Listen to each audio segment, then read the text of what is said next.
First, some hydration myths and facts. Americans down more than 9 million bottles of water a day. The body doesn't process water rapidly. How much we drink and how often depend on our constitution, body weight, size, age, and weather conditions. Sport drinks do not replenish lost electrolytes, although the glucose in them provides easily digested calories, which are important during prolonged, high-intensity rides.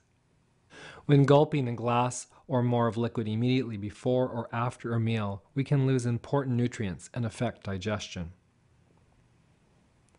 The body absorbs liquids at room temperature and warm liquids more easily than it does cold or fluids with sugars and carbohydrates.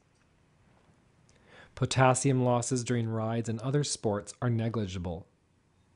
Sport drinks do not contain enough salt to stave off sodium dilution known as hyponatremia, a disturbance with electrolytes.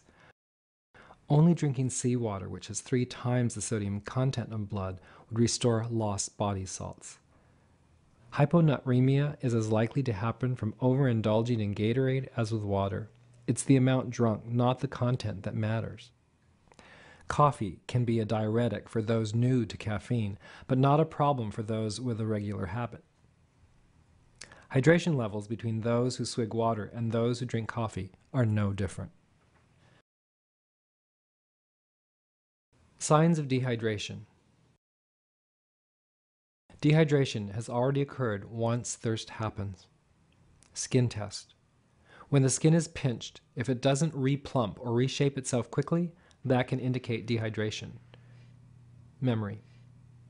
A mere 2% drop in body water can trigger fuzzy short-term memory, cause trouble with basic math, difficulty focusing on a computer screen, trigger a headache. Urine test. Physiologists test individuals for dehydration by monitoring sweat rates and fluid requirements by checking their urine. They suggest that urine should be clear and pale, and that dark or cloudy indicates dehydration. Sipping test. Sip hot water every 10 to 15 minutes for 1 day. If you are thirsty by the end of the day, you're probably dehydrated. To hydrate, continue the sipping for 2 weeks. If you are dehydrated, you will crave more because the hot water will hydrate, dilate, and stimulate microcirculation and lymphatic drainage. Sipping this way will rehydrate the tissues as the body absorbs the water, and you will get more thirsty. Dehydrating conditions. Sunny and windy weather, high altitudes, air conditioning, prolonged sweaty workouts, including heated yoga practices, air travel, and aging. Dehydrating foods. Dried fruits and meats, cereals, chips, frozen foods, all packaged food. Benefits from staying hydrated. Keeping hydrated can have the following benefits, even from just 5 glasses of water daily. Can decrease colon cancer by 45%. Can reduce the risk of breast cancer by 79%. Can lessen the risk of bladder cancer by 50%.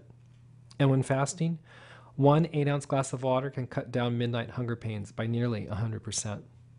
Water is critical for proper fat metabolism. Recommendations for staying hydrated. Daily Ayurvedic oil massage, known as Abhyanga. Upon waking up, drink 3 to 6 glasses of warm water. Sipping liquids is best when eating, keeping the proper amount of liquid, food, and space in stomach. Start a ride with a full tank and then replenish fluids based on your pre- and post-ride weight. Drink 16 ounces of water within the course of an hour. Adding a pinch of Himalayan or sea salt to water bottles when riding can increase water absorption and supply the body with trace minerals. Coconut water, pomegranate, and grape juice are particularly tasty and hydrating. Hibiscus, chrysanthemum, licorice, and mint teas are cooling and lubricating. Adding a half a teaspoon of raw honey per serving to mint tea is also beneficial. Eating fruits such as grapes, pomegranates, pears, and watermelon can contribute up to 20% of our daily fluid intake. Soups Stewed foods and meals with broth are vitamin and mineral rich and easy to absorb. Foods cooked with ghee, clarified butter, or foods with omega oils added are very good sources of nourishment and lubrication. Olympian long distance runner Ryan Hall suggests hydrating the day before a race, starting his day with 20 ounces of water first thing in the morning and then drinking throughout the day.